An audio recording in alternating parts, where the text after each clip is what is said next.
Matka kestää noin 20 minuuttia ja auto menee suoraan leiripaikalle, josta on samoista kohti paluukyyti.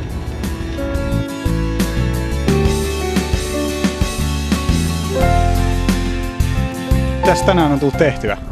Tänään on tullut siivottua vähän sen telttaa ja sitten on tullut syötyä ja meillä oli tällainen Jumalan palvelus tuolla leiri yhteinen, niin siellä käyty ja sitten on ihan pelattu korttia ja pidetty hauskaa muuten, rentouduttu. Onko teillä vierailijoita tulossa tänään vai? No itselle ei ole, mutta parille kaverille on tulossa. Mites teille? Ei mullekaan ei ole tulossa ketään. Että... Porukat lähtee mökille, ei ole itselläkään tulossa. Jaa, eli ihan täällä vaan rentoudutaan tää päivä sitten. Aivan. Onko teillä mitään muuta ohjelmaa tullut tässä? No, ei tänään ole mitään sellaista määrättyä, että mitä nyt keksitään. Tulitte Kilkkeelle vierailupäivään? Kyllä vaan Järvenpäästä tultiin. Te olette täällä Kalevan alaleirissä ja mitkä on fiilikset? No näyttää tosi mahtavalta ja järjestelyt on mittavat ja erittäin hyvin toimi kuljetuskin tuolta parkkipaikalta. Eli auto jäi sinne ja tuli sitten...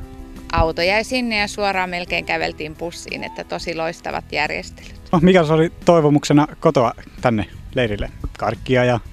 Joo, sai tuoda jotain hyvää, kun on ollut vähän noin, kun ruokaa on vaan ollut täällä, on ollut vähän nälkä, kun tultiin just haikiltakin. Niin... No mitäs tuotiin sitten kotoa? No sipsiä, tonnikalaleipiä, karkkia, suklaata, limukkaa.